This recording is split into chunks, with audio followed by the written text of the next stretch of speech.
Welcome back to Middle of the Road, a podcast for runners and would-be runners with busy schedules and big appetites. I'm your chiseled hunk, Christy Luke Jones, and sitting opposite me, the cute one of the podcast, you are Wan. I think you definitely run out of ideas. No, I won't. I've only got two more after this. So this is episode 9, aka week 8 of our 10-week training plan. You are. What's on the menu today for week 8? So I think following on from our last episode, we're going to talk about tapering, what it is, okay, the purpose of it, okay, and essentially how our experiences, whether we have any, come into it. Yeah. So I guess right off the bat, we need to ask the question very briefly before we do our normal catch up. Maybe we should say, what is tapering in a nutshell? In a nutshell, is essentially reducing workload. So it's reducing your workload just before your race or your big run, so that you don't burn out just prior to the big day. So, yes. You reach that peak that we've talked about before where you've done a couple of kind of long runs. Say you're aiming for a half marathon, you've done a couple of 18-mile runs. You don't then want to be doing 18-mile runs every day all the way up to the half the full, because otherwise, you're going to burn out, you're going to get injured. Yeah, and then you're going to get tired, you're going to run out, you're going to hit a brick wall, basically. Yeah. So essentially, this purpose is just to maintain that level of fitness, but also keep you in a good shape on the day. Mm-hmm. Allow your muscles to recover. Blah, de blah, de blah. Exactly. Little catch up, because again, we don't even need to apologise anymore, because we do this all the time. We have weeks where we don't do it. Yep. We're just not good. What have you been up to, running wise? Well, actually, before we go into catch up, because actually we're recording this after Christmas, so this will come out. So it's a Merry Christmas to everyone. Merry Christmas, runners. I hope you haven't indulged too much, but you're allowed a little bit of a treat. Yeah, or unless you're the complete opposite and you did a park run on Christmas Day. So yeah, bravo to you. Fair guys. Play to you if you did that, because that is absolute madness. Means you can eat more, to be honest. That's what I think. Yeah, I don't know if the science behind that is, but that's certainly how I think anyway. That's my thing. We'll leave that to our nutrition episode. Oh wait, we've already done one. So yeah, what have you been up to over the festive period, running or exercise wise? Running or exercise wise, I pretty much haven't done much. I played football with you once. Yeah. You did? Got absolutely. Yeah, did you you felt it, didn't you? Because you hadn't played for a while. Yeah, got nutmegged by a couple of times as well throughout that game. But in terms of the fitness-wise, you found it tough towards the end, right? The constant sprints and stops. Yeah, the constant sprints, the extra workload, just had to carry you along, didn't I? Basically. Yeah. No. The thing is, when you play something like six-a-side football a bit more, you remember that you really have to pace yourself and not absolutely sprint for every single ball. Yeah. If you're a superhero who is fit as a fiddle, you can get away with that. But if you're anything less than that, yeah, you're gonna have to pick your battles wisely. Yes. But it's hard to resist. It's hard to resist sliding in on someone. I've been doing a fair bit of running, because it's kind of struck me in the last few weeks that despite, as aforementioned, our nutrition episode being a little while ago, I still haven't got my nutrition together. So I was feeling very, very lethargic, a little bit over caffeinated, a little bit underhydrated. So I've slowly started getting myself together in terms of hydration and nutrition. Yep. And I've been on a good few longer runs, a couple of 10-milers, a couple of 7-milers, and slowly my pace is getting a bit quicker naturally without me having to really hammer it. And it's good, because I feel some momentum going into the new year. So hopefully 2019 is my year. He says with ambition and hope. But yeah, it's going into January with the London Marathon at the end of April. Yeah. I'm feeling the worm is turning. I'm the worm in this metaphor. Does a worm turn? Worm turns. As the worm turns, I'm the worm. Anyway, tapering. Tapeworm. Oh my god. Great connection. Great segue. Waiting for this moment for a long time. That wasn't even intentional. So we've said tapering is a reduction of workload just before kind of maybe a week, 2 weeks, would you say, leading up to a race? Depending on how long your training session, if it's True. like 10 weeks, yeah, probably 2-3 weeks out, you should start thinking about it. Yeah, Maybe maybe 2. two. Yeah. What, you hammer it a little bit harder for till 3 weeks? Yeah, I would say so. I would say if you're doing... depends. For me, well, actually, we'll go on to our own experiences. So we said what it is, reduction of workload to aid in muscle recovery, avoidance of too much fatigue going into a big race. Yes. But what should you do? This is the thing we're kind of been a bit grey on so far. Yeah, so what generally when you read training plans and certain aspects of that, they generally look at reducing, probably the first session is about 70% of your full effort.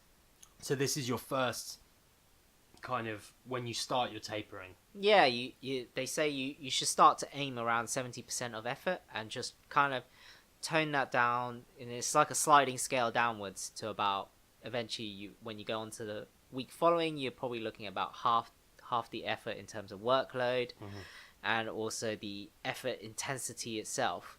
I think sometimes you start fitting, not necessarily for the full duration, but you start to look at, as they call it, your race pace. So you start doing short runs but at race pace of what you're actually going to do on the day, just so you can get used to it and training on that session, but knowing that is actually at a lower effort level than what you have been doing. So if we take an example, so say you do interval trainings, say like you do 5 times of 3 sprints over maybe full effort for maybe between 800 meters to, sometimes people do it up to a mile. When I say full sprint, I mean like it's 100% effort, but at those distances. Yeah. Okay. So instead, you can either take a couple of sprints off, or either you start reducing down the effort level. So you still do the mile, like say you do mile intervals 3 to 5 times, but you do less effort. So if you were able to do 5-minute miles, which none of us can't really do, but you then reduce it down to 6-minute miles, and so on and so forth. So you kind of like do that kind of taper. It's kind of it is kind of a judgment, because it is like saying what is 70% of your effort. Yeah. But that's the general. I guess again, like we've indicated before, you're kind of like you are said just now. You're not really, you can't be that accurate. You've got to kind of feel how your body's feeling. You've got to kind of respond to how your body's responding itself. Like if you're feeling burnt out, you need to ease off a little bit more. Maybe I like to think of it like if you're revising for exams at school. If you're one of these people that, you don't do anything until the last week and then you cram for a week, you might be able to get away with that. But how many times are you going to be able to get away with that? Sooner or later, most people will burn out using that method. If you're well prepared and you've done enough weeks of revision, in this case, practice runs, building up your distance as we've been talking about, you then will be in a position where you can ease off, look after your mental and physical well-being, so that when you get there on the day for your big test, which is whatever race you're doing, you're in tip-top shape. Yep. So that's basically what it is. It's very much, you can go onto Runner's World, you can go onto websites like that and look at advice regarding tapering, but you have to really feel it out a little bit, don't you? Yeah, I would say normally from my opinion, a general rule. So imagine if you do 6 to 7 days a week of exercise, maybe your first week of tapering would actually be, 5 days. Same intensity, but it's just the workload itself. It could be cut down to 5 days or even 4. So you're sort of starting to tone down those aspects. While other people could be like, I still like to do, 5 to 6, and we understand, but you start taking 30% of the time. So it's kind of like getting that balance, but also a balance that you probably prefer. Yeah, and I think it's also from a kind of psychological aspect, you're you're not going to be able to play catch up at this point, are you? It's a case of you've No. done what you've done with your preparation. The last couple of weeks isn't the time to try and cram, like we said about the cramming metaphor before. You're not going to be able to cram in extra miles. There's no Yeah. point. You need to still enjoy your runs. Do you know what I mean? Yeah. No, sorry, I thought you were about to say something else. No, you no, sounded like you were about to say something No, else. no. I'm not always building up to something. So you kind of, you want to enjoy the runs, don't you? Yeah, definitely. And you want to go in feeling confident as well as feeling physically up to par. Yeah. So don't pressure yourself, particularly in those last couple of weeks, because the last thing you want to be on the big day, is uptight and kind of tense because you're not going to run as well. Yeah. So the last couple of weeks, ease off a little bit, but in a controlled way. Like you are said, go down in increments, 70%, 50%, and just enjoy it. Start getting excited about the big day. So that's kind of a few tips as to what you should expect from tapering in the last couple of weeks.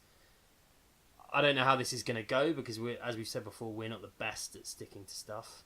No. The two people that are giving you this plan. What are our experiences of tapering? I'm going to let you go first. You are. Me. Yeah.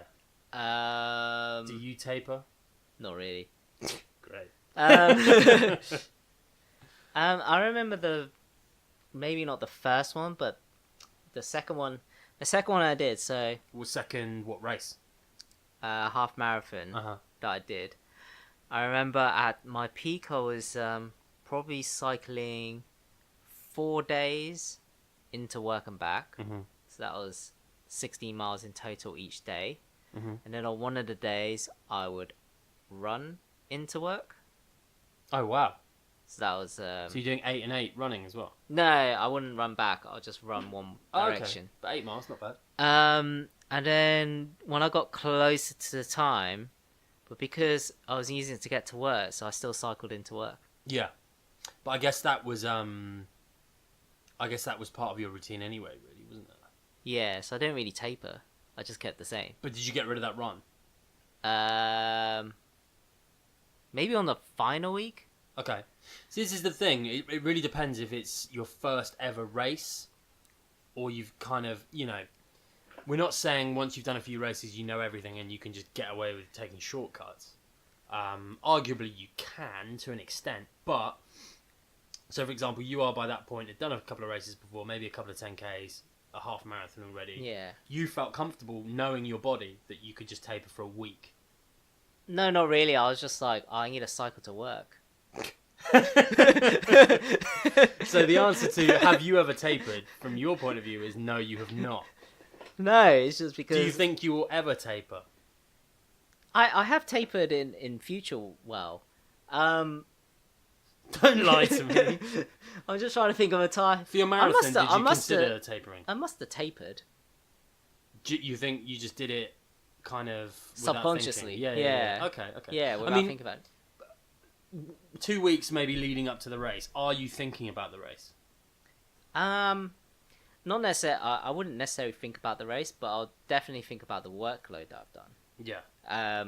I do think like during each one, am I actually genuinely tired? Yeah. So especially when I'm like using it to commute to work, I think if I was tired, I probably would have changed my mind and like take the train or something. But because I wasn't, I didn't really consider it. Yeah. So I think for me, this what I'm currently training for, the London Half Marathon, as I said in London Half Marathon. I wish London Marathon. You're tapering now. I've got You make it sound like I'm at the peak, but I'm going to consider.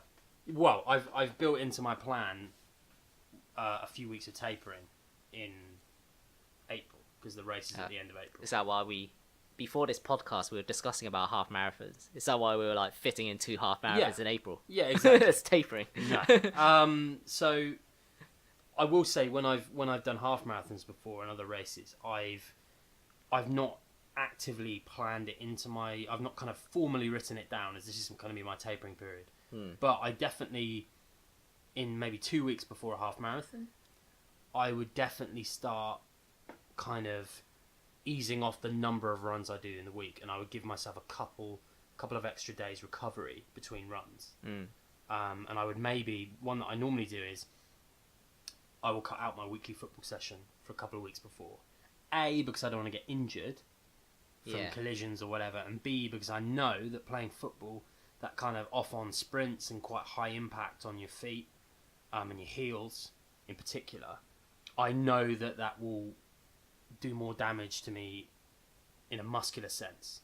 So I will cut that out so that I don't have that next day, because running, I generally know that I'm going to have a certain amount of muscle soreness the next day, but football, I know that is increased. So in the 2 weeks building up, I will remove football from my schedule.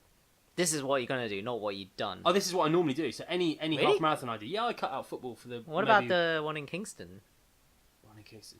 I'm not saying I'm perfect, mate, but I at least aim to do it. And I've certainly, the last half I did, I certainly cut out football 2 weeks in advance. It's a learning curve for me. Like, I know now that I get that extra muscle soreness from football, and I don't want to be playing catch-up recovery. Yeah. So, I would do that, and I would maybe... I've previously cut out super long runs in the 2 weeks building up. And certainly, on the other end of the scale, I've messed up before with tapering. Yeah. I'm done sure you have as well, man. But Yeah. I did the Brighton half marathon at the start of this year. I think it was February, and I didn't really think about it. But I was in Brighton the day before, and Brighton's a lovely place in the south of England. I wanted to have a little walk around, and I thought, I'll just walk around. And I didn't want to take the bus or taxis anywhere, so I ended up walking 21k. So what's that? Just over 12 miles. Basically getting on towards a half marathon distance. No, that is a half marathon distance. Okay, yeah.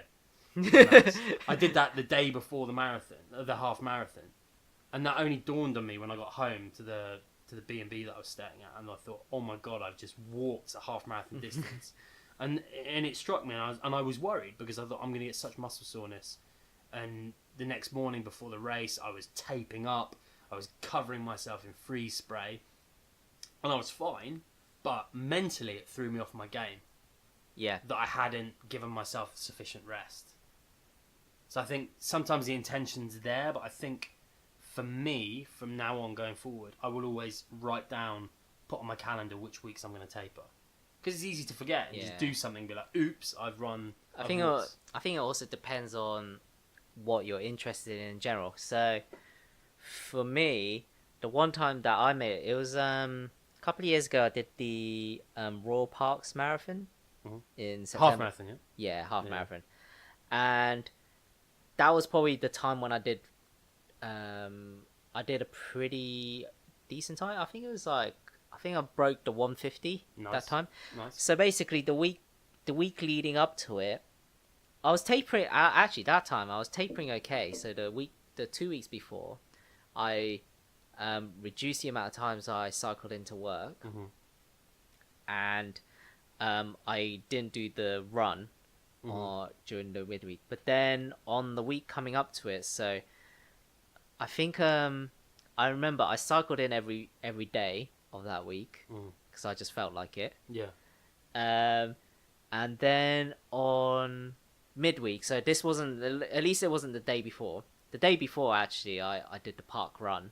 Yeah. So I did 5k. Wait, when was that? The day before? Yeah, on a Saturday. Okay. So it was on a Sunday. Yeah. On a Saturday, I just went for a park run because I felt like it. Did you take it easy on the park run? Probably, but I ran down to park run. Oh, okay. So it was like, because park run is like about 0.8 of a mile. Yeah. But also, what I just remembered now, what I did was midweek, I decided to play football. Oh, okay, did that have any detrimental effect on you? No, but normally when I play football, I normally take the train in. Yeah. But that day, actually, I played badminton the next day. But anyway, football. This is awful. This is the worst tapering. Yeah. For football, I decided to cycle into work and cycle back, and then I went to play football. Sweet. And then the next day, I played badminton. Okay. But I cycled back from badminton. And you still got a pretty good half marathon time, basically. But I just forgot. They just said, "Do you want to play badminton?" I said, "Yeah." Yeah, that's the thing. I mean, we're definitely not saying that if you don't taper, you are going to get a horrendous injury or you are going to get a horrendous time. But I'm just saying, like, there's some aspect, because sometimes when you think, okay, tapering, okay, I'll reduce my running workload. But if you're, like, of course, not everyone just does pure running. Some people, there'll be a fair amount of people who, play in other sports or do other activities. Yeah, exactly. I think sometimes it's hard when it's like, say, like you have a group of friends or people at work who have a regular football session, and you'll be like, nah, I won't play. But it's like, oh, we need the players. Are you sure you're able to play? And then you're like going, okay, go on. Yeah, again, it's the thing we always say of like, we're average Joes. We're not going to be able to. We're not pros. We're not sponsored by. Yeah, right. Yeah, exactly. We're not pro. We're not pros. We're not sponsored to run. We're not doing it for a living. So things will get in the way, and you're not always going to be able to taper in the same way that you're not always going to be spot on with your training runs or your nutrition. Yeah. But like you say, it's a good guideline, and it is a good. Theoretically, it is a good way to do things. Yeah, I think when you do it, it does work. I think it's just doing it. Oh yeah, I mean, as close as you can get to the kind of suggestions that we're making, the better. But we're not saying that you absolutely will fail if you don't follow it.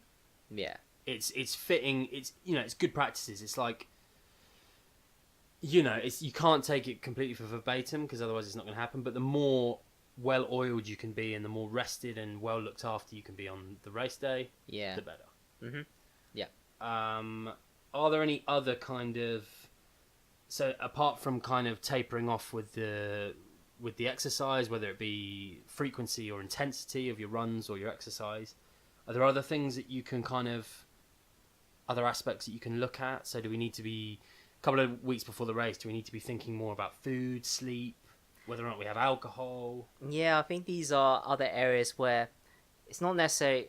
I mean, I think if you have been eating, really well, just in general, I think it's something that's really easy to follow.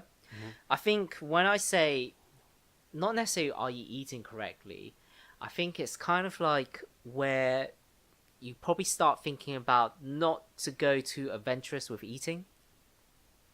Okay. So say, what do you mean by that? It's just like say if you never had sushi before and then you got invited, oh, let's have sushi, and you're only 2 weeks out. Yeah.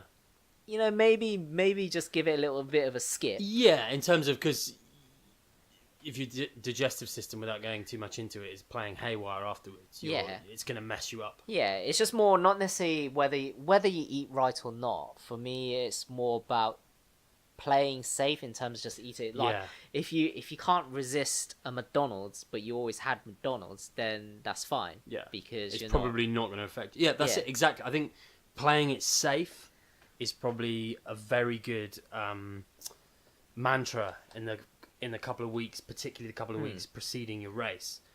Don't, like we said before, don't change anything. Don't suddenly go out and buy new shoes, like running shoes. Don't suddenly, start eating spicy food when normally you don't. Yeah, or don't think, oh, I need to lose a little bit of weight. Let's add some corn. Yeah. And then you're like, and then suddenly your body just completely not used to it. You've never done it before, and you're like going, oh, stomach ache is not the best. Yeah. I mean, think about it. Say we're talking about 2 weeks, 3 weeks maybe. Any kind of weight loss in that time, significant weight loss, isn't advised over a 2-3 week period anyway. If you went to the doctor and you said, I want to lose 10 pounds in 3 weeks, they'd probably say that's a bit extreme. You need to kind of do it over a certain number of weeks. So don't suddenly think, oh, I'm a bit heavy, I need to sort myself out. Don't do it. You've been training. You are how you are at the moment. Play it safe. And I think in terms of, but you can also say, like, in this kind of same regard, don't go out and have 10 pints of alcohol and think that it won't knock you back, because it will. Yeah, I think it's the two ends. Don't be too adventurous, but also don't go on the other end of the scale and just like eat out whatever you want. That's for after the race. Yeah, exactly. Don't keep it as, it's kind of, you're tapering, you're kind of reducing intensity of things, but in terms of the nutrition, sleep, kind of alcohol consumption, stuff like that, kind of weight management, that stuff's all got to stay pretty constant. So whatever you've been doing, you've got to this point and you're feeling good. So don't change it at this point. Yeah. Because you really need to kind of look after yourself and keep yourself ticking along. Yeah. Would you say? Yeah, definitely. And I think when people, I think the other, I think probably have to look into it a bit more. But I think sometimes when people say, "Oh, should I carbo load?" I don't think you should carbo load 2 weeks beforehand. I think that's a bit It's too early. extreme. It's It's too too early. early. Carbo load is just like a Couple of days. days at best. And I will discuss that really on the next episode as well, because there are theories for and against carb loading and traditional ways of carb loading and what people are now saying is more beneficial. But I think as well, I had a point there which is really rare. What was it? Oh man. Oh yeah, I was going to say, obviously tapering, reducing intensity, frequency, etc. Would you say you could also look at tapering from a point of view of making sure your recovery is good? Would that come from just reduction of frequency, so giving yourself more rest days, or could you also do things like a lot of people kind of have magnesium flakes in the bath to aid muscle soreness reduction, having a protein drink after you run to aid that muscle, or should this already be incorporated into your routine? I mean, for me, I don't really do it, but I do know people do take like protein shakes after a good intensive exercise to aid recovery. But I guess that's more your preference as well, whether it's something that you would like to do. I'm not sure about the bath thing, but in general, a nice warm bath will help loosen the muscles and aid the recovery. I guess something like that when it comes to recovery, something like magnesium flakes in the bath isn't going to hinder you or damage you. So if you want to give it a go, give it a go. Yeah, I mean the protein shake, I think it depends. I think maybe it might be for a later discussion, but I think it depends on the recovery, because some people say that you could just have chocolate milkshake and that'll be just the same. Yeah, so, something similar to that. So a recovery drink of some form. But I guess if you haven't done it already, then there's an argument for leaving it how you're doing it. Yeah, I mean, I remember I went through a couple of weeks where I tried a higher protein amount, not a protein shake as such, but it was just literally just a milkshake that just had slightly higher protein. I had that and I felt no difference. Really, I guess it takes that kind of thing. You have to build it into your routine, don't you? But I find so. One final question I had is, what would your approach be if, say you're 3 weeks before a half marathon, your first half marathon, and you pick up a little niggling injury. It's nothing serious, but you've got a bit of extra soreness in your knee that you've not had before, or your ankle. What would you say to people experiencing that? Would you say, take a week off if you have to? Yeah, definitely. Yeah, you would, because I think there's often a thing of, by this point, you've got quite competitive with yourself. You want to do as much as you can, and you want to stick to your plan. But I think you need to remember that you still, like we always say, you've still got to get there on the day. Yeah, and I think sometimes, especially at that point, a week's rest is not going to affect you that much. Because you've got up to that point where you're running your peak distance. You've done the hard work. Mm-hmm. The hard work now is maintenance, isn't it? Yeah, just getting yourself to that line. I think just recovery, rest and recovery is the most important part. Yeah, so don't be afraid at this point if you have got a little niggle, or if it's just the muscle soreness is lasting a little bit longer. Yeah. Maybe just give it a rest for a few days or even a week. Yeah. It's not going to hurt, is it? Because you've done that bulk of the work. You've got that muscle memory. You can do the distance, or near on the distance. And it's still taking on that building process. So it's not just even though you're resting for a week, but it's still building on from all the efforts that you had from the previous weeks. And muscle soreness, I mean, it's a different. If you think you've got a serious injury or an action, something that should be looked at, go to a GP. But if you think it's just extra muscle soreness, then that is something where muscles, naturally tear and have to rebuild. Yeah. So give it that rebuilding time, and you're going to turn up on the day, in much better shape. So I think conclusion, we don't taper as much as we should, but it's a good idea. Exactly. So that wraps up pretty much episode 9, week 8. What are we going to be doing next week? I think it's a big one, isn't it? Next week, we're literally going to discuss the final week to the race day. So what happens generally during that week? Yeah, so in that, I guess we'll cover that week, and we're going to cover the race day itself. We'll cover a little bit of the race day. We'll Yeah. cover probably more like the like all the way up to the start. Mhm. And I think generally it's not really. We're probably not going to cover much about training itself, but just about the preparation and what normally happens during up to it. Because essentially, when it comes up to race day, you're pretty much nearly close to like 30% of how you're running. Yeah, and I guess it's also what to expect, so that you go into the day feeling confident that you know what's going to happen. Yeah, and little things that you wouldn't necessarily think of that's a good time to think about. Yeah, so you're not Yeah. rushing around and panicking on the day. Yeah, Yeah. exactly. I mean, the surprise is also a bit of the excitement, but we don't want you to be overwhelmed. Yes. Excellent. Thanks for joining us again.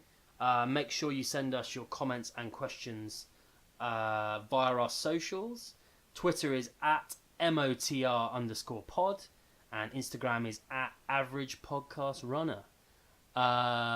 Yeah, we're nearly there. So keep running, keep recovering as well as you can. Don't go out and have too many pints. You know, we're getting into that post-festive season where you can get down and focus on your running. Yep. Any final words you are for this week? No, that's it. That covers it. No more final words. See you next week.